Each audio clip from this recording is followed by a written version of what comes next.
दूसरी सुबह जमींदार, मुनीम और दो आदमी जिनके हाथ में लाठी थी, चारों लोग रामू के घर की ओर चलते हैं। जैसे ही रामू के घर के पास पहुंचते हैं तो जमींदार और दोनों लोग थोड़ी दूर रुक जाते हैं।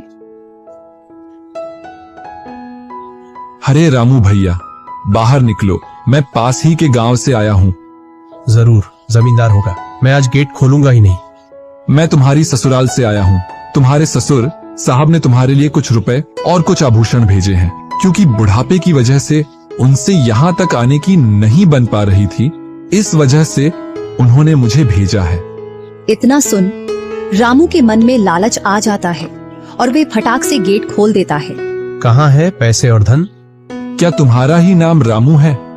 हाँ, मेरा ही नाम रामू है। कहाँ है धन? यही पास में रखा है, चलो दोनों उठा लाते हैं। वह मुनीम के साथ चल देता। थोड़ी दूर चलने के बाद मुनीम जमींदार जी को बुला लेता है। जमींदार और दोनों लोग रामू के पास आ जाते हैं। लाओ, मेरे पैसे लौटाओ, ब्याज समेत। मैंने आपसे पैसे नहीं लिए। ये ऐसे नहीं मानेगा। अब तुम दोनों के हवाले करता हूँ, तुम चाहे जैसे इससे पैसे निकालो। और दोनों आदमी रामू को लठ से मारते हैं। रामू चिल्लाता हुआ, अरे भाई रुको, अरे भाई रुको, मत मारो, अरे भाई रुको, मत मारो। इधर वह दोनों रामू में दे लठ बरसा रहे थे।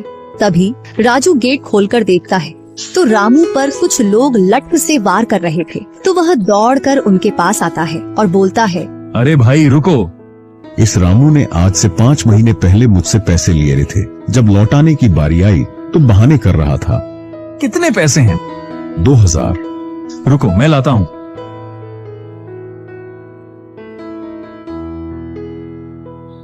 राजू रुपए लाकर जमींदार को देता है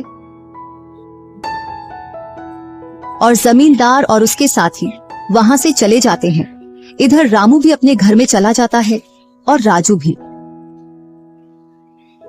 कुछ दिनों बाद दोनों भाई अपना अपना खेत खोदने के लिए खेतों पर पहुंच जाते हैं। इधर खेत खोदते खोदते राजू दौड़ते हुए रामू के पास आता है और बोलता है, देखो मुझे खेत में क्या मिला है।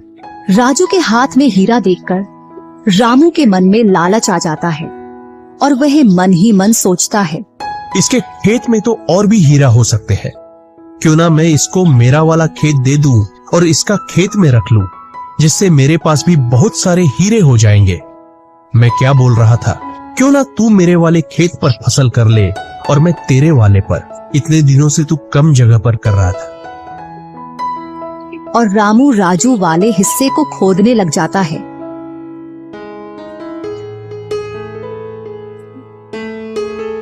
शाम तक पूरे खेत को खोद देता है, लेकिन उसे उसमें कुछ भी नहीं मिलता और थका हारा घर पहुंच जाता है। आज पूरा खेत खोद दिया, लेकिन फिर भी एक हीरा नहीं मिला, जबकि राजू ने खेत का एक कोना खोदा था, उसमें ही उसे एक हीरा मिल गया। अच्छा, आप अगर ऐसे ही मेहनत करते रहे तो एक दिन आपको भी बहुत सारे हीरे मिलेंगे। बातों ही बातों में रामू की नींद लग जाती है। तब वह बोलता है, आज जैसी नींद मुझे कभी नहीं आई। हाँ, अगर तुम ऐसे ही मेहनत करते रहे तो आपको रोज ऐसी नींद आएगी। और रामू उसे वर्ष राजू की तरह अपने खेतों में मेहनत करता है। Make sure to subscribe to the channel right here and also follow me on Facebook using this button. It really helps me out.